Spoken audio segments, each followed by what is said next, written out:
buenas tardes, amados hermanos. El Señor me lo bendiga. Dios otorgue cada día mayor y mayor bendición en la vida de cada uno de ustedes, mis hermanos, mis hermanas, y a cada uno de nuestros amigos que nos siguen a través de las redes sociales. Que este sea un tiempo de paz y de bendición para cada uno de ustedes en sus distintos proyectos, en su día a día, que el Señor pues pueda colmar de bendición de sus vidas. En estos tiempos tan difíciles, nuestro refugio seguro es en las manos de Jesucristo. Estamos estudiando Mateo capítulo 9. Vamos a estudiar 3 versículos. Parecen cortitos, pero vamos a encontrar lo sustantivo, lo grueso, lo compacto, como Dios, podemos ver la mano poderosa de Dios, y como Dios también, ese prodigio, ese acto portentoso que hace en este versículo de Mateo 9, versículo 32 al 34, como Dios también puede hacer lo mismo en nuestras vidas. En este tiempo tan difícil, tan crucial, de tanta violencia, de tanta delincuencia, de estos tiempos tan violentos, de tanta vorágine, en los cuales está determinándose la inseguridad ciudadana. Ya no se puede andar con tranquilidad. En cualquier momento vemos actos delincuenciales y lo único que nos queda es confiar plenamente en las manos de Dios, porque Él nos guarda. Así que, hermanos, yo te invito a tener un tiempo de oración antes de entrar de lleno al estudio de la palabra del Señor. Amado Padre Celestial, Dios Todopoderoso, te damos gracias, Señor, gracias por tu palabra preciosa, por la forma, Señor, como vemos que tú obraste de manera tan portentosa, obrando con ese milagro sobrenatural, como tú, Señor, impactaste a este mundo con tu venida. Dios eterno, sigue haciendo, sigue tocando corazones. Así como lo hiciste en un momento en el de nosotros, también puedes hacerlo con el corazón de los amigos que nos siguen a través de las redes sociales, en la vida de cada uno de tus hijos, de tus hijas y de tus hijos, Señor. Gracias te damos, amado Dios, por llegar a este instante, en este estudio de tu palabra. Bendice a cada uno de mis hermanos y mis hermanas, y también a los amigos que nos siguen. Gracias en el nombre de Jesús. Amén y amén. Digan, hermanos, vamos a leer el texto. Estamos en Mateo 9, versículo 32. Dice: mientras salían ellos, he aquí le trajeron un mudo endemoniado, y echado fuera el demonio, el mudo habló. Y la gente se maravillaba y decía: nunca se ha visto cosa semejante en Israel. Pero los fariseos decían: por el príncipe de los demonios, echa fuera los demonios. Hermano, en este texto, en esta porción de la palabra de Dios, nos describe la curación de un hombre mudo y poseído por un demonio. Mira cómo la fama de Jesús trascendía, y la gente de esa comarca, la gente de ese entorno, comienza a buscar que Dios comience a hacer cosas que eran humanamente imposibles. Y sucede esto. La multitud se asombró. Pero en contrapartida, siempre vamos a encontrar gente negativa, gente que se opone. Aparecen las acusaciones. Se le acusa a Jesús, de parte de los fariseos, de que esto era a través de los demonios. Pero en esta porción de la palabra vamos a encontrar 3 aspectos fundamentales. Destaca la autoridad de Jesús sobre los demonios. lo hace de una manera tan remarcada, porque mira lo que sucede. Dice, mientras salían ellos, he aquí le trajeron un mudo endemoniado.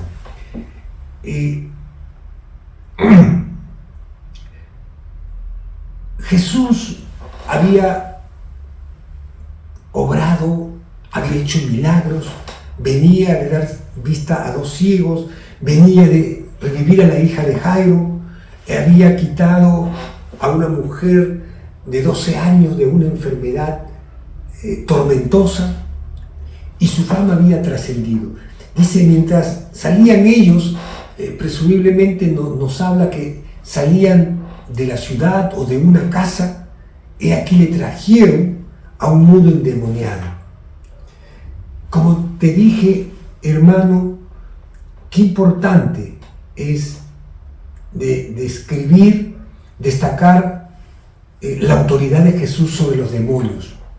Destaca aparte los posibles efectos que tenía esta posesión demoníaca, porque tenemos que detenernos ahí, porque nos dice de un mudo, pero también nos habla de una posesión demoníaca. ¿Cuáles eran los posibles efectos para que la gente que trae a este mudo destacara que estaba poseído por un demonio? Porque eso es lo que nos dice la palabra de Dios. La gente que lo traía nos dice que no solamente tenía un impedimento de hablar, sino también tenía una posesión demoníaca. Hay que aclarar que esto no es una condición de que todo aquel que tiene impedimento de hablar tiene el demonio. No es así. No es particularmente. El texto no nos dice desde cuándo estuvo mudo. Tampoco nos indica ni menciona cuándo fue poseído por el demonio, pero sí nos dice que él tenía todos estos síntomas que indicaban una posesión demoníaca. Presumiblemente este mudo era una persona que tenía angustia mental propia de aquel que tiene una alteración, tenía tormentos emocionales. ¿Qué significa esto? Tenía arranques, que a pesar que no hablaba, tenía momentos en que sentía una tormenta dentro de su ser, y tenía episodios de violencia, que son las cosas que destacan de una persona que tiene una posesión demoníaca. Tenía también tendencias autodestructivas, aquel que quiere hacerse daño o que quiere golpearse él mismo, o sea, autoeliminarse.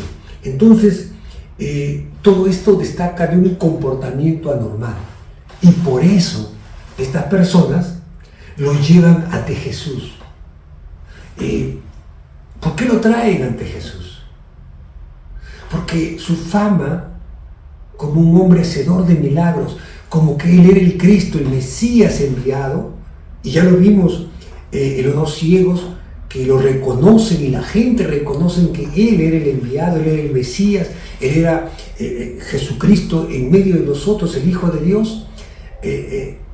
Esta gente también reconoce su autoridad y son conscientes que no solamente era mudo, por lo que te acabo de mencionar, todas las características propias de una persona alterada por una posesión demoníaca, con un espíritu autodestructivo, con un comportamiento anormal, violento y queriendo autoflagelarse, entienden que tenía una posesión demoníaca. Y ellos dicen, el único que puede sanarlo es Jesús. Al igual que en este tiempo, hermano, cuando tú tienes un imposible, Él está para hacer aquello que es imposible hacerlo posible. Ese es Jesucristo, el Hijo de Dios viviente. Para eso está Jesús. Estos hombres tuvieron fe, por eso lo trajeron. Porque por todos los enunciados que te he dado, no era un mudo que lo podías traer fácilmente. No lo destaca el texto. Pero una persona que está poseída no se deja dominar así nomás.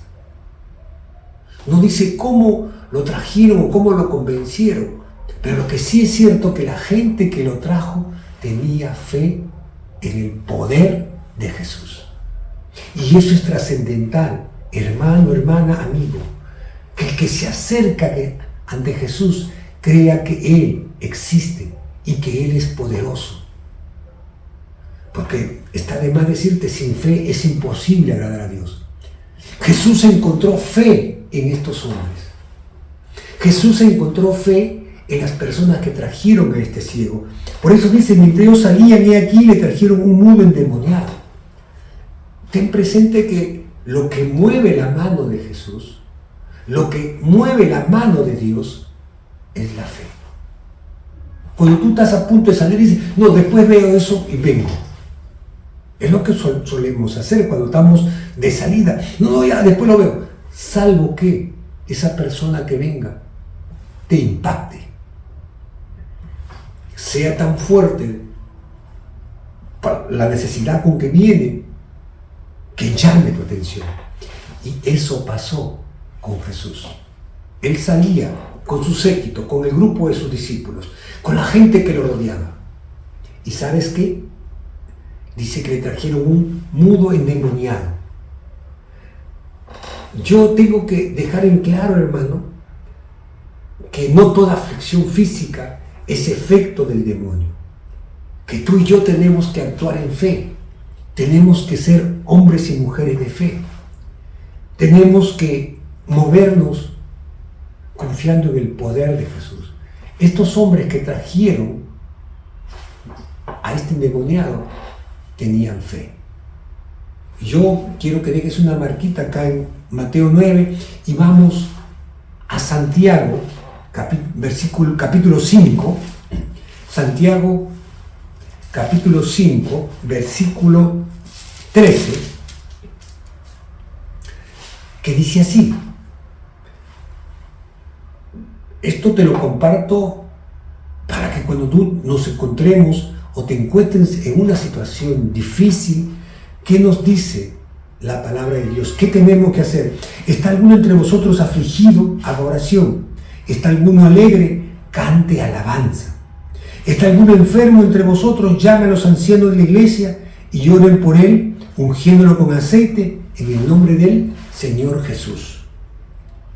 Y la oración de fe salvará al enfermo y el Señor lo levantará. La oración de fe. Y si hubiera cometido pecado, le serán perdonados.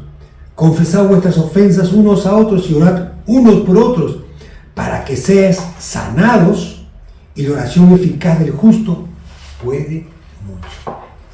¿Te das cuenta? Eso es lo que tenemos que hacer. Nosotros llevar nuestras cargas, nuestras limitaciones, nuestras dolencias ante Jesús. Estas personas lo hicieron, llevaron a este mundo endemoniado ante Jesús. Ellos iban en el camino, Jesús lo puede hacer. Jesús puede sanar a este hombre que tiene episodios de violencia, que tiene tormentas emocionales, que de repente se golpea él mismo, se autoflagela, tiene tendencias autodestructivas, ¿no? Comienza a destruir las cosas que tiene a su alrededor, que son propias de aquel que es atormentado por un demonio. Ellos sabían que Jesús era la solución. Acá en el texto, en Santiago, capítulo 5, versículo 13 hasta el 17, encontramos qué tenemos que hacer nosotros. Traer a Jesucristo, vayan a la iglesia, oren con los ancianos, la oración de fe, únjanlo con aceite, en el nombre del Señor, y la oración de fe salvará al enfermo y el Señor, Dios Todopoderoso, lo va a levantar. La oración de fe. Ahí está la clave. Estos hombres de acá de Mateo 9, versículo 32, tenían fe. Porque el texto dice, mientras ellos salían, he aquí le trajeron a un mudo endemoniado. Y echado fuera el demonio, mira, el mudo habló. Y la gente se maravillaba. La gente se quedó sorprendida de una pieza del poder de Jesús. Dice, la gente se maravillaba y decía, nunca se ha visto cosa semejante en Israel.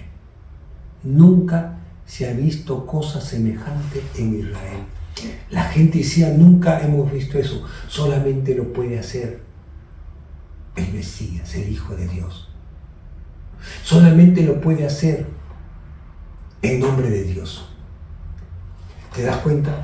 La multitud, la gente que está ahí reconoce el significado milagroso de lo que Jesús acababa de hacer con este hombre. Lo vieron mudo y atormentado, endemoniado, y lo ven libre de su tormento. Y ese milagro que la gente se maravillaba colocó a Jesús en una posición más alta que los mismos fariseos, porque dijeron, este es Hijo de Dios, este es el Mesías. Lo llevaron a esa categoría. Por eso la gente se maravilló. Y eso originó la reacción de los fariseos. ¿Te das cuenta? En contraste a todo esto, dice, la gente se maravillaba y decía, nunca se ha visto cosa semejante en Israel. ¡Qué tremendo! La respuesta de fe de estos hombres que trajeron a este mundo endemoniado hizo que la multitud reaccionara ante el reconocimiento del poder de Jesús, a tal punto que expresaron, nunca hemos visto en Israel este tipo de milagro. ¿Te das cuenta? Por eso ellos se maravillaban, estaban sorprendidos del poder de Jesús. Ante esta curación, porque era mudo, comenzó a hablar. Y lo que es más, hubo una liberación. Y sucede algo que todo hijo de Dios, cuando ve la mano de Dios en nuestra vida, tiene que testificar. ¿Qué es lo que hizo este mudo? Dice, y echado fuera el demonio, el mudo habló.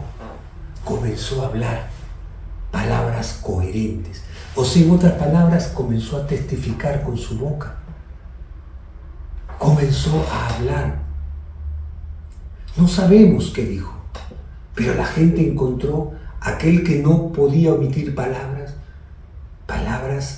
de una persona cuerda, normal, libre de todo tormento. ¿Te das cuenta? Entonces la gente se maravillaba y decía, nunca hemos visto cosa semejante en Israel.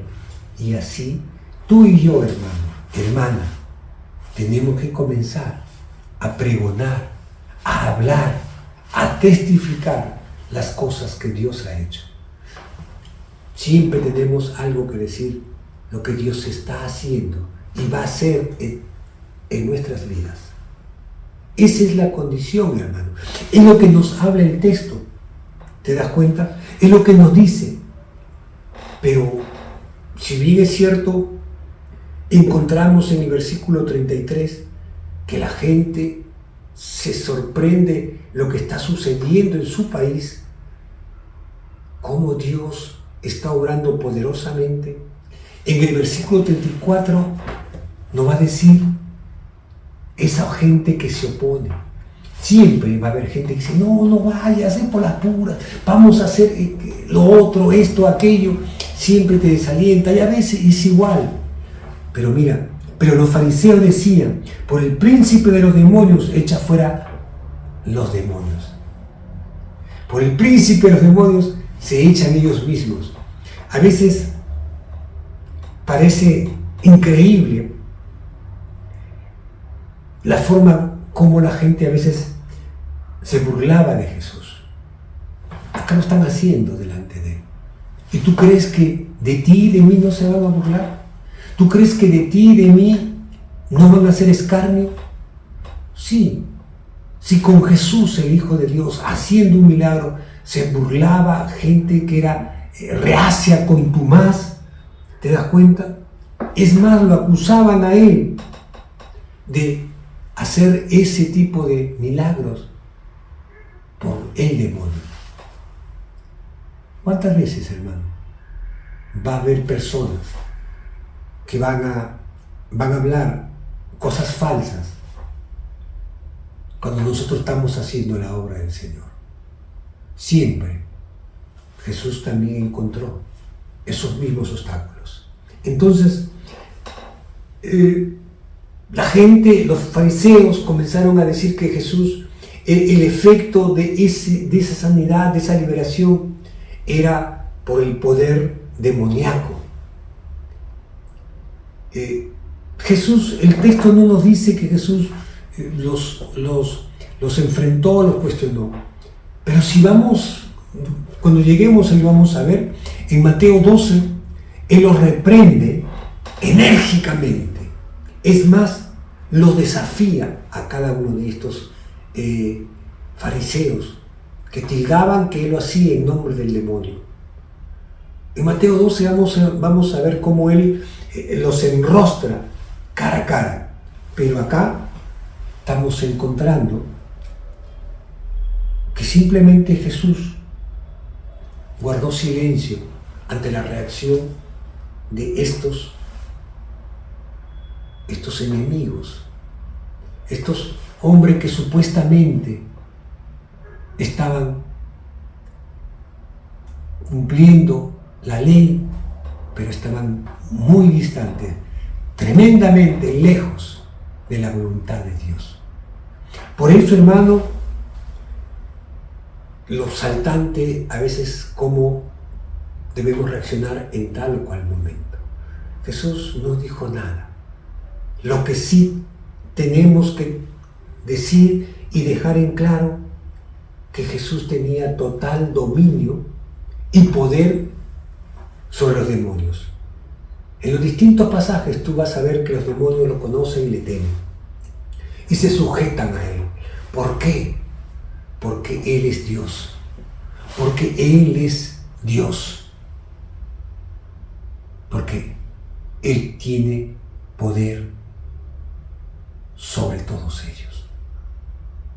Así que, hermano, tú y yo estamos anclados a ese Dios todopoderoso. Estamos sujetos a Él.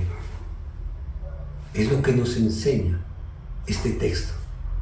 Cómo Jesús manejó una reacción que podía ser encarada a estos hombres, simplemente guardó silencio. Más adelante Él lo va a confrontar. En Mateo 12, Él los reprende, los cataloga como los que son, ¿no? Y los desafía, los reta. Pero acá guarda silencio. No le dice nada, porque Jesús entendía que este acto hablaba más que por sí solo. Y esas son las cosas, hermano, que tenemos que entender. Nuestro testimonio de vida va a hablar. Lo que Dios está haciendo en tu vida, en mi vida, va a demostrar el poder de Dios. Qué precioso, hermano. Qué interesante. Siempre va a haber gente que se va a oponer ante el poder de Dios. Siempre va a haber gente que va a especular y va a lanzar cosas. Pero nosotros sabemos en quién hemos creído. Sabemos que Él es Dios. Sabemos que la victoria está en las manos de Jesucristo. Oremos un momento y ahí nos quedamos. Amado Padre Celestial, gracias te damos. Gracias por este estudio bíblico, Señor, por este tiempo de meditar y de analizar tu palabra. Gracias, bendito Dios. Gracias, Dios eterno. Gracias, Señor eterno. Gracias. Gracias porque tú nos estás guiando a toda verdad. Amén y amén. Dios me los bendiga, amados hermanos. Nos estamos viendo el próximo miércoles a las 6 de la tarde. La paz de Dios sea sobre cada uno de ustedes. Bendiciones.